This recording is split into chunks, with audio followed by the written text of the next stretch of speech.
Let me paint you a picture. You're at a family gathering. Your younger cousin, Gen Z, born with a smartphone practically in their hand, can't figure out how to print a document. Meanwhile, your 35-year-old friend just finished setting up a home server, wrote a custom script to automate his entire smart home, and troubleshot his own router firmware update before breakfast. So who's really more tech-savvy? The generation that grew up with technology, or the generation that grew up because of technology? That's what we're getting into today. And trust me, by the end of this video, you won't just know the answer. You're going to want to do something about it for yourself. So stick around, because that part might actually change how you think about your own relationship with technology. Before we can compare these two generations, we have to understand where they each came from. Because the technology they grew up with is completely different. And that context, that's everything. Millennials, roughly born between 1981 and 1996, are the bridge generation. They remember a world before the internet was in every pocket. They saw dial-up. They built MySpace profiles. They debugged early Windows computers because if you couldn't fix it yourself, it stayed broken. Technology wasn't something that just worked. It was something you had to wrestle with, learn, and figure out. That friction, it created a kind of technical problem-solving muscle. Gen Z, born roughly 1997 to 2012, arrived into a world where the internet was already the water they swam in. Smartphones existed before they could read. Social media wasn't something they discovered. It was just there. YouTube, Snapchat, TikTok. They didn't learn to use these tools. They grew up inside them. Now, here's where it gets interesting, and a little controversial, because being surrounded by technology your entire life doesn't actually mean you understand it. And that's the heart of this whole debate. The term digital native was coined in 2001 by writer Mark Prensky, and it's been used ever since to describe anyone who grew up in the digital age as naturally tech fluent. Gen Z gets this label constantly, and honestly, the data tells a much messier story.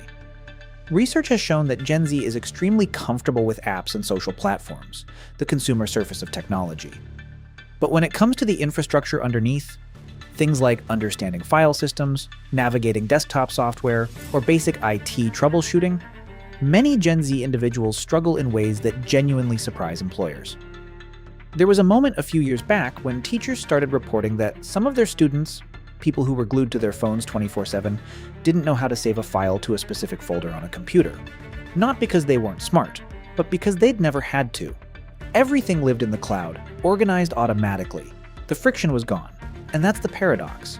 Gen Z uses more technology than any generation before them, but in some very specific, important ways, they understand it less. Meanwhile, millennials, who grew up troubleshooting, building, and adapting, often have a deeper functional understanding of how systems actually work. Not because they're smarter, but because the tools they used required them to go deeper. Now look, I'm not here to drag Gen Z. That would be completely missing the point. Because there are areas where this generation is genuinely, impressively ahead. Content creation, video production, social media strategy, trend identification. Building audiences from scratch. These are skills that Gen Z has refined in ways millennials are still catching up on. The average Gen Z creator can edit a short-form video faster, with better pacing and more creative instinct than most millennial professionals who learned editing in a formal setting. Gen Z is also faster at platform adoption. When a new app drops, they're in it, exploring it, finding the edges of what it can do within days. That agility is real. That speed is valuable. And here's something that doesn't get talked about enough. Gen Z grew up in an era of AI tools. They're not intimidated by AI the way older generations sometimes are. They integrate it into their workflow naturally, without the psychological resistance that comes from having spent years doing things manually.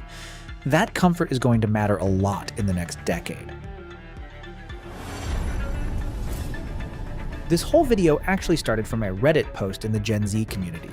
The question was simple: are Gen Z more tech-savvy than millennials? And the responses were fascinating, because nobody could agree. Some Gen Z users said flat out yes. We grew up with this stuff, of course we know it better. Some millennials pushed back hard. They said Gen Z knows how to use technology, but millennials know how technology works. A few people made the smartest point of all. These generations are good at completely different kinds of tech literacy, and comparing them directly is like asking whether a surgeon is better at their job than a chef. One commenter put it a way that stuck with me. They said, Gen Z lives inside technology. Millennials learned to build it. And neither of those is inherently superior. But they are fundamentally different skill sets. That framing changed how I look at this whole question. Here's the thing nobody wants to say out loud in this debate.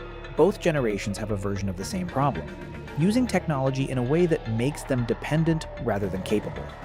For Gen Z, it often shows up as over-reliance on apps and algorithms to make decisions, organize life, and deliver dopamine. The technology is there, but it's running them more than they're running it. They're consuming technology far more than they're creating with it, even though the tools to create are right there in their pocket. For millennials, it can show up differently. Resistance to new platforms, over-attachment to the tools they know, and a kind of fatigue around constantly adapting. True tech savviness isn't about which generation you were born in. It's about your relationship with technology. Are you in the driver's seat, or are you a passenger? Are you using tech to build your life, or are you letting tech use you to build someone else's revenue stream? That's the question that actually matters. And the answer cuts across both generations. So I want to close with something more useful than just a verdict. Whether you're Gen Z, a millennial, or somewhere in between, I want to challenge you to think about becoming genuinely tech savvy. Not in the I can use 12 apps kind of way. In the technology works for me, not against me kind of way. And here's what that actually means in practice. 1. Move from consumer to creator. Whatever platform you're most comfortable on, start making something. A video, a tool, a system, a product. Creation deepens your understanding of technology in a way that consumption never will. 2. Learn one layer deeper. If you use a tool every day, spend 1 hour learning how it actually works under the hood. Not to become an engineer, just to get out of the passenger seat. 3. Build intentional habits around your tech use. This doesn't mean going off the grid or doing a detox. It means being deliberate. Know when you're using tech as a tool and when you're just numbing out. There's a real difference, and the more you notice it, the more you're in control. I'm genuinely passionate about this, helping people get more capable with technology without letting it take over their life. Not in a preachy way, in a practical, here's what actually works kind of way. If that's something you want help with, whether it's building skills, understanding new tools, or just figuring out how to use AI without feeling like it's replacing your brain, that's something I want to go deep on with you in future videos. So make sure you're subscribed, because that content is coming. So, are Gen Z more tech savvy than millennials? The honest answer is, it depends on what you mean by tech savvy. Gen Z is faster, more adaptive, and more fluent with the surface layer of technology. Millennials tend to have deeper structural understanding and stronger troubleshooting instincts. Neither generation has a monopoly on being good with tech, and both have blind spots that are worth talking about. But the bigger takeaway? Tech savviness isn't a generational trait. It's a skill. And skills can be built by anyone at any age, if you're willing to be intentional about it. If this video gave you something to think about, drop a comment. I genuinely want to know. Do you think your generation gets the tech savvy label right? And if you want more of this kind of content, hit subscribe. I'll see you in the next one.